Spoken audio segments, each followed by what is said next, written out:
రాష్ట్రంలో law and order లేదంటున్నారు. నిన్న చూశారు దేశంలో నంబర్ 2లో ఉందన్నటువంటి రిపోర్ట్ని. మేము నంబర్ 1కి వెళ్ళాలా అనేటువంటిది మేము చూస్తూ ఉన్నాం. దానికి బెస్ట్ ఎగ్జాంపుల్ రాష్ట్రంలో లా అండ్ ఆర్డర్ ఉంది అనడానికి బెస్ట్ ఎగ్జాంపుల్ నేను చెప్తా ఉన్నా. దేశంలో అత్యంత ప్రతిష్టాత్మకమైనటువంటి సిబిఐ అవినాష్ రెడ్డిని కనీసం టచ్ చేయలేకపోయింది. ఇవాళ ఒక కానిస్టేబుల్ వెళ్ళి మీరు ప్రివెంటివ్ అరెస్ట్లో ఉన్నారు అని తీసుకురాగలిగాడు. That is the power of the police in this government. Law and order ఒక కానిస్టేబుల్ కూడా నియంత్రించగలడు అనడానికి ఇవాళ కళ్ళ ముందు ఎగ్జాంపుల్. మేము చట్టాన్ని ఇంప్లిమెంట్ చేయడానికి నిన్న ఏదో ఒక ఇన్సిడెంట్ చూసాం. ఒక ఆఫీసర్ చెప్పాడు ఇక్కడ యూనిఫామ్లో ఉన్నానని. అతను గర్వంగా చెప్పుకుంటున్నాడు నేను యూనిఫామ్లో ఉన్నాను. That is the pride this government has given to the police department.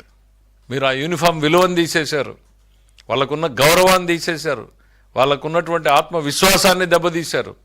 ఇవాళ యూనిఫామ్ వేసుకున్నాను నేను అన్నటువంటిది ఈ విషయాన్ని గర్వంగా చెప్పుకోగలిగినటువంటి స్థితిలో ఇవాళ పోలీస్ డిపార్ట్మెంట్ ఉంది. కేంద్ర ప్రభుత్వంకి ఒక స్పెషల్ రిపోర్ట్లు పంపించారు. కర్నూలు జిల్లాలో మీరు అవినాష్ రెడ్డిని అరెస్ట్ చేయడానికి లా అండ్ ఆర్డర్లు వస్తాయి, సాధ్యం కాదు, ఇది అది అని మొత్తం అసలు రాష్ట్రం మొత్తం కూడా ఆ రోజు సినిమా చూసింది. ఇవాళ సింపుల్గా ఒక ఎస్ఐ, ఒక డిఎస్పీనో, ఒక కానిస్టేబుల్ చేయగలుగుతున్నాడంటే ఈ రాష్ట్రంలో లా అండ్ ఆర్డర్ ఇంప్లిమెంట్ చేసేటువంటి వాళ్ళ మనోస్థైర్యం ఎట్లుందో మీరు ఎగ్జాంపుల్ తీసుకోండి. బికాస్ పైనుంచి ఎటువంటి ఒత్తిళ్లు లేవు. గతంలో మీ ఒత్తిళ్లు పనిచేసినాయి కాబట్టి ఆ పోలీసు వ్యవస్థ పనిచేయలేదు. ఇవాళ స్వేచ్ఛాయుతంగా ఉన్నారు కాబట్టి పోలీసు ఫ్రీగా ఫెయిర్గా పనిచేసేటువంటి పరిస్థితులు వచ్చినాయి.